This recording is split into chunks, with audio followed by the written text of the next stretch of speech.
afraid to ask, because I don't mind stopping and explaining something, or anything like that. So I'm doing this to help introduce Dungeons and Dragons or any other tabletop game to anybody that's never played. I mean, this hobby needs more players anyway. So I'm just trying to get more people involved. So, but it's fun. It's definitely fun. So, all right. So we are going to see here on the map.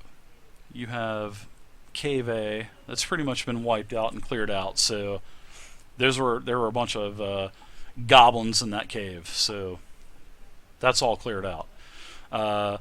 You can see down here Cave E, and this is a map that's been pre-drawn by basically the king of the keep that you're helping out, which is Fort Tether, and he actually presented you this map with all of the caves and a little bit of tunneling as well. You don't have, the map's not fully drawn out like this, but you get the idea that you do know where all the caves are, which is like Cave C here up at the top, or Cave H, or anything like that. You guys definitely know where those are. But as for the the actual paths in the caves, it's sort of like your map is a little wishy-washy. Some are accurate, some aren't. You just got to kind of explore them and find out. Also up here in the very top, you'll see this little barrel. That is basically where the party is. And they are up here in this room. They had just killed two orc leaders of this cave system. They've basically explored this room. They've explored this room right here that I'm pinging. They've explored the hallway. Now let me tell you one thing about the hallway. The rogue last section Raven was scouting ahead, and as he scouted around this corner right here, he noticed that there were footprints that were leading east to the wall here. Well, the prints ended abruptly, but didn't show any signs of the tracks turning around. So there possibly may be something hitting here at the end of the corridor. So I just wanted to let you guys know that as well, because 4 of you haven't played in this game yet. Now, this room here, that was basically a room to where they ran into orcs that were slumbering and sleeping. So it was basically just a place where they were like a living quarters. And this area over here, I do not believe has been explored yet. So that is where the party is at right now. And this whole cave system was full of orcs. So there may be some orcs left, you don't know, but there are plenty of other cave systems to explore as well once C is done. So, but anyways, that's to get you guys kind of caught up, the short version of it.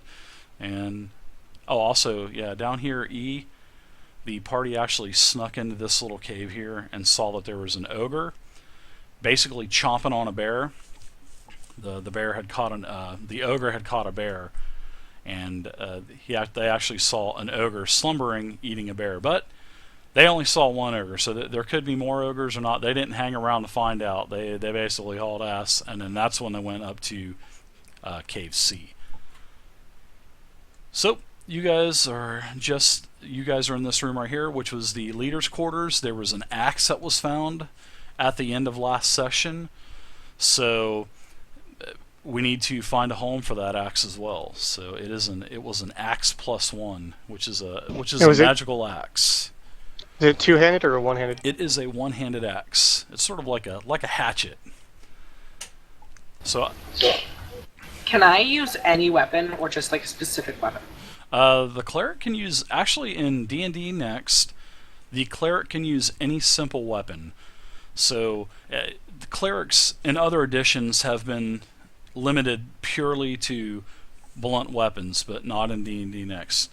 A simple weapon is like a short sword, or any kind of simple hammer, simple mace, anything like that. A short bow, you can even use a short bow if you want, or a light crossbow. So any of the simple weapons a cleric can use. Alright, thank you. Yep, no problem. That's probably the right place to put it, unless the rogue wants to take it, but I doubt the rogue would want to give up The rogue would daggers. probably be a pretty good choice because the rogue also can use simple weapons, long swords, rapiers, and stuff like that. But it's just up to what you guys want to do. I'm not going to place the item anywhere. You know, like I said, this campaign is for the viewers, so the viewers are dictating where all the items go, what the money's spent on, where the skills are placed whenever a character levels up. You guys are in charge of actually rolling for hit points, and so I just stay out of it. You guys can do whatever you want. So. Did they manage to search for secret doors where the footprints ended abruptly? Because I thought that was pretty intriguing. Yeah, no, they did not yet. But that's the secret that I was. Well, that's what I was kind of hinting at. So yeah, I mean the rogue, you can definitely, like I said, right now you're in this room right here. But yes, you can definitely go down there and check. So. Well, I'm the monk, not the rogue, but I just suggest that to the rogue, and I'm the one that threw a question mark up there on the board.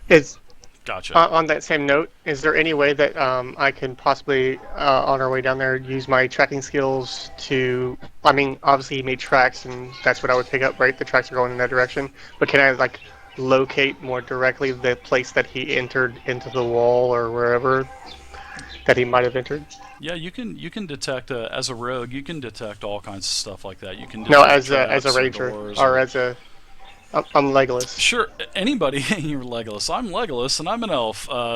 Yeah, anybody can check. But the way that I do things in D&D Next is like this. A ranger isn't going to have as good a chance of checking for hidden doors and traps because that's basically the rogue's specialty, is looking for that kind of stuff. But yes, the ranger can try. But the target number for your skill check that I set is going to be much higher than the rogue. Right. And, well, Go ahead. Go ahead, man. Locate the area that he entered in. Yeah, everybody had saw the actual footprints. That was visible to the entire party. So yeah. Okay. But then, like the ranger, your forte is tracking. Sure, the rogue can track as well, but he's not going to have the chance to track as well as you are, because I'm just not going to allow it as a dungeon master. So I just try to play the roles of the classes. I try to give them the benefit of the doubt, because that's what their forte is for their class. So. What is my specialty? Healing. Clerics are good healers, and also if it was a war priest, you'd be a good fighter. But that cleric there is basically, I just made him a life cleric, which is a healer. Okay. Okay, who wants the axe, though? Let's get that done first. Bring it right over here, man. I am the rogue. What's the damage on that? The axe, it's just a basic one-handed axe, and I believe it is a 1d6, and I will check that right now, actually. So if you guys want to figure out where the axe is going, I'll get the damage for you. How do I check what weapons I have and everything? You can just click on your character sheet, and your character is Varlin. He's at the very bottom, and when you click on it, you'll see sort of right under the portrait, you'll see that Varlin has a mace, a great club, and those are the damages right there, which is 1d6 for the mace, and the great club is a 1d10. And you'll see that you'll have two numbers that you need to worry about: your to-hit number and your plus to damage number. So what the to-hit means is you roll a 20-sided, so you'll hit that 20, the 1d20 macro. And when you hit that, it will pull up a little screen, and it will ask you, are there any other modifiers?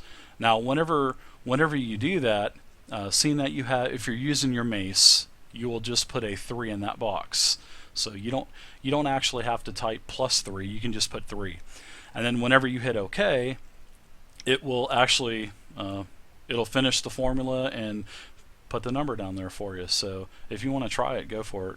one time, just so you can kind of see what I mean by the pop-up box. And then if I'm you're sorry, what? oh, that's Where okay. am I clicking? Okay, your macro, the 20-sided macro.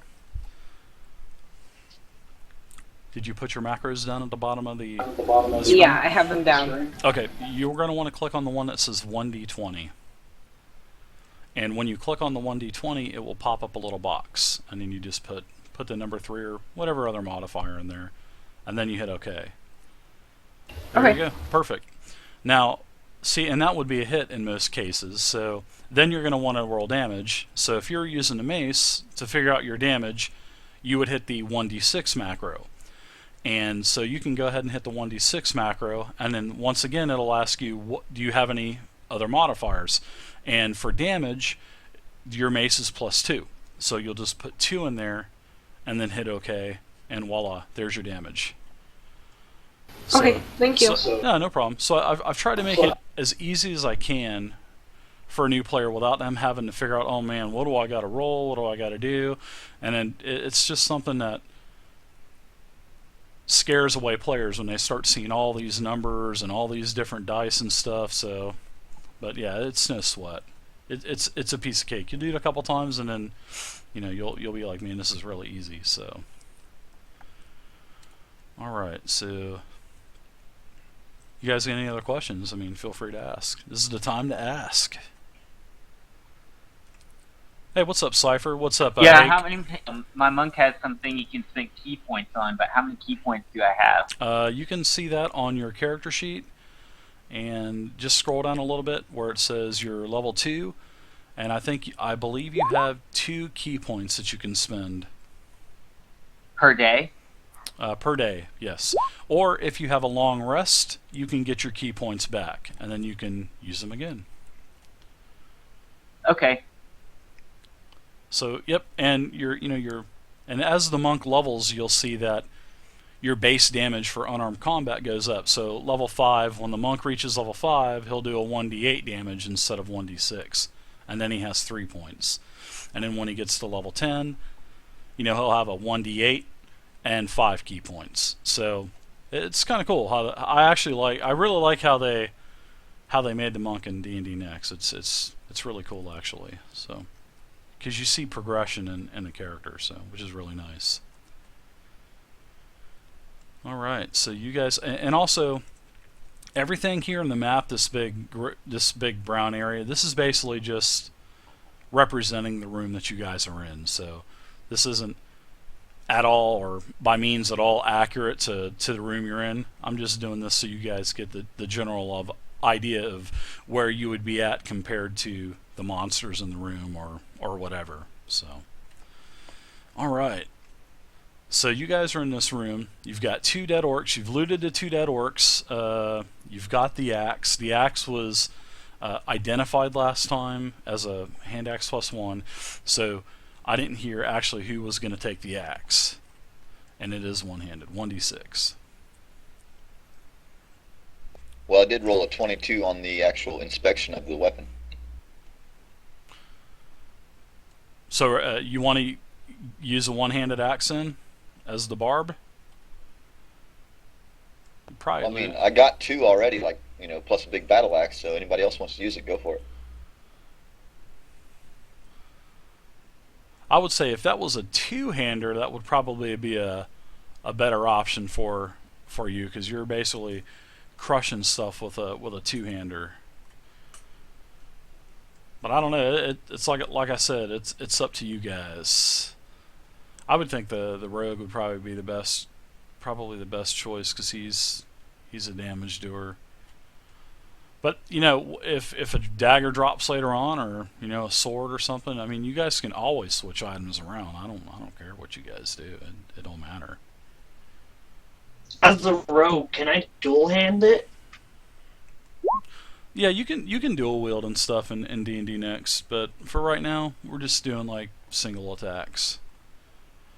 Okay, well my rapier does more damage, so I don't need the axe right now then.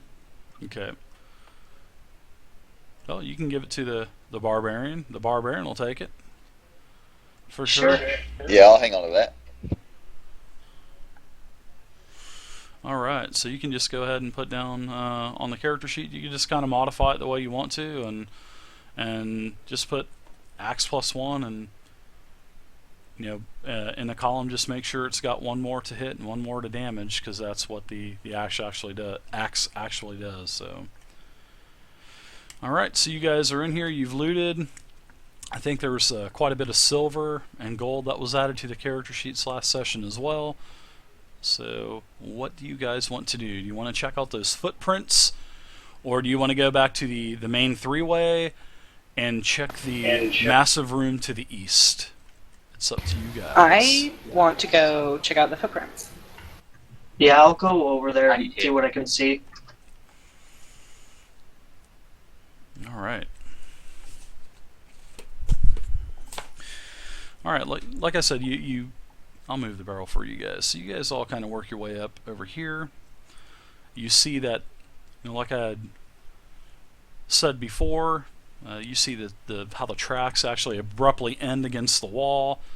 You don't see any kind of door per se. You don't see any kind of chain coming down. There's no visual evidence that there's a door there, but you can put 2 and 2 together and realize that, hey, there's got to be something here, because the footprints definitely end and they don't go backwards.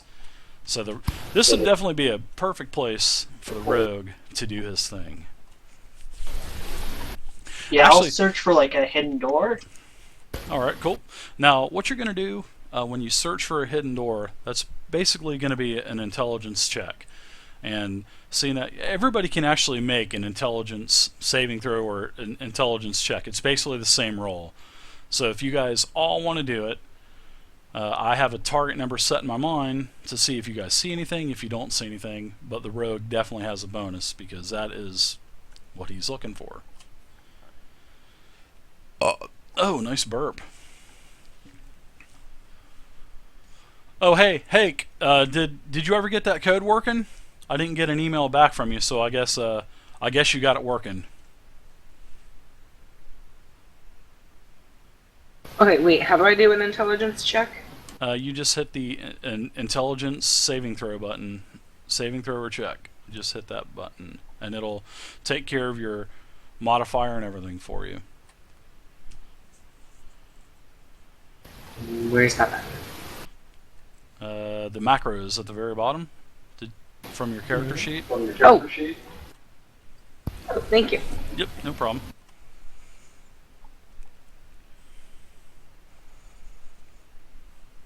That was a nice roll, Queen. Thank you.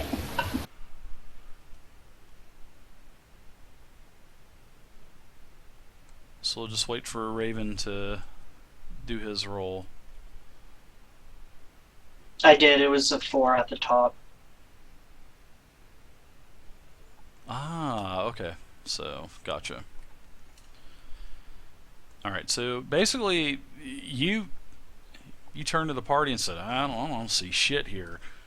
But then Queen came up behind you and said, actually, I can see something here. And then, as she's starting to get closer, she kind of points out like a sort of like a half-hidden door frame with some putty put into the wall to where it conceals the edges of the door. And then also Heavy, which is he's playing the monk. I mean the barb. He actually sees it as well because he's got a pretty decent roll. So you do see the outlines of a door. And then as the rogue, you're able to actually find the mechanism that would open the door, which is basically off to the side of the door. There's a little panel that you are able to actually access, open up, and find a lever. So you can actually open the door. But before you want to do that, you may want to check for traps. Yeah. So Yeah, I was going to see if I could do that. all right. So to make it's basically a dex check, and you just use the dex saving throw. All right. Does everybody so, do this?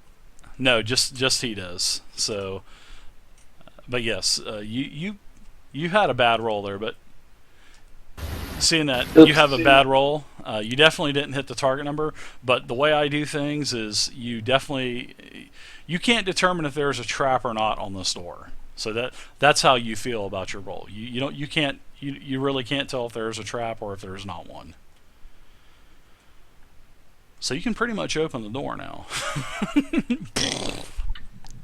So, guys, do you want to open the door? I can't tell there's a trap. There might be. Let's open the door. As everybody I'd like hides around the corner, he opens the door. I'd ask the barbarian to open the door or something. Yeah, Heavy, you want to open that door for us? Huh? Hey, Gotta Heavy, kick it in. Come on, that you know door you for us, are. buddy. I love playing with new players, guys. It's so fun. It's fun to... so you basically just bust the door down, huh? Man, that was a good roll. That was a strength check, so... We'll say that you just bashed the door down. It was a wooden door. There was no trap on the door, so fortunate for you guys, there was no hidden fireball ward or anything like that on the door. So you bust down the door, and in this room's center is a small table and 2 chairs. A large cracked barrel stands nearby. To one side is a small wooden chest, above which hang 2 small shields. Junk is scattered everywhere: broken crates, cracked shields, old bones, and cast-off boots. So it looks to be just a barrel full of junk. A couple shields hanging on the wall. There's a table in the center of the room. So we'll say that everyone is here, and where I'm pinging on the map, that's pretty much where all the junk is, in the middle of the room, surrounding the table. So what do we do?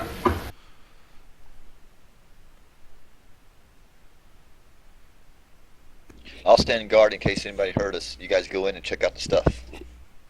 Alright. Yeah, I was gonna say, can we search for stuff in the junk? Absolutely. To do a search, that's intelligence, and the way I do search is everybody has the same chance. So basically, search is open for everyone, and nobody has any kind of special modifiers or stuff like that. You guys are searching through the junk. That's some nice rolls. You guys search around. You're digging for about 30-45 seconds, and you actually find several things. But when you're scavenging through all this shit on the ground, a bunch of centipedes, actually large centipedes, they're probably about a 1.5 to 2 foot long. They just shoot out of the all of the trash and under the table, but they don't seem like they're looking to start any trouble. So they just kind of scatter, slink into holes into the walls, and they just kind of disappear. But you find some more treasure, though, which is pretty nice, because this was a secret room, and a good job on finding it and breaking the door down.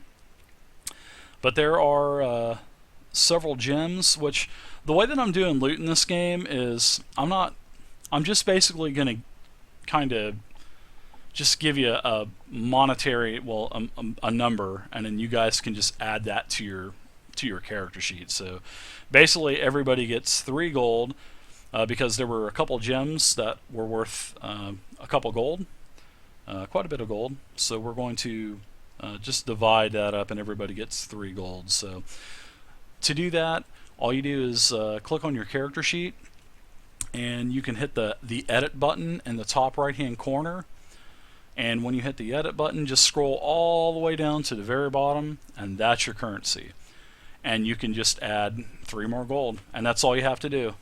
It's just really easy to update the character sheet. But the one thing I will say is the character sheets in Roll20 have been really finicky lately, and they've been really acting weird.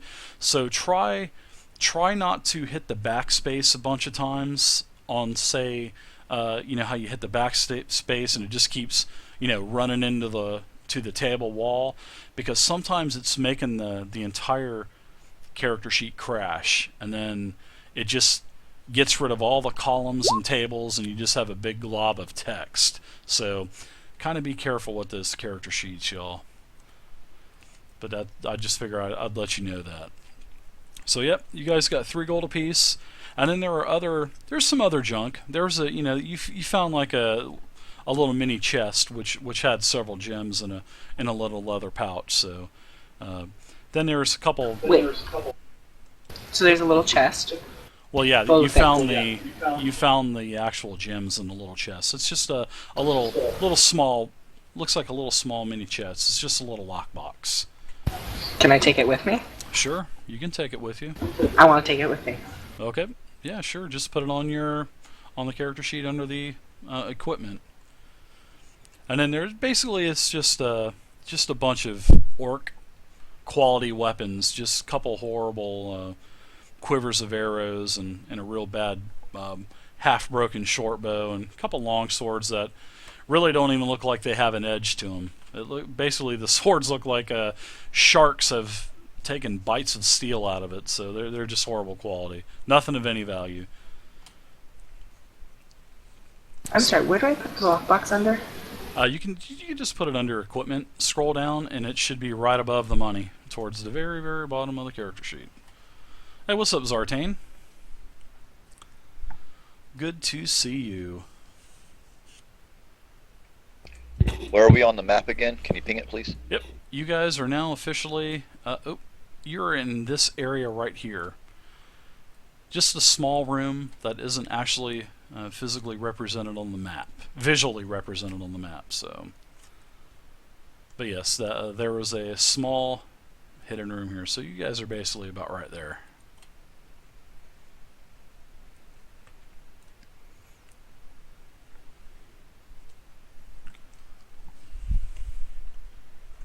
All right, we make a plan for this ogre down here in E. What do you think, guys? I think if he's eating a bear, it's gonna be tough. Well, maybe we could like lure him out and ambush him outside the cave entrance, something like that.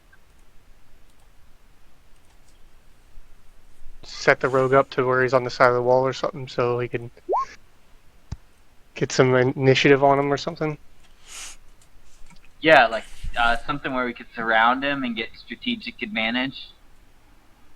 And maybe we can get like I don't know if there's like They're thinking some smart. centipedes or some meat that are in here that we can kill or grab real fast and lay it out for him to come out and grab. It's probably a while ago since he's been eating that bear. Maybe we can set some meat outside his cave and he'll come out, and that's how we can lure him out. Maybe anyone one have any centipede rope to give him enough or to stomach. spikes? I do have rope. Did the ogre skin it before he ate it, or did he just eat it whole? He was, from what you guys remember, you really didn't hang around too long in that cave.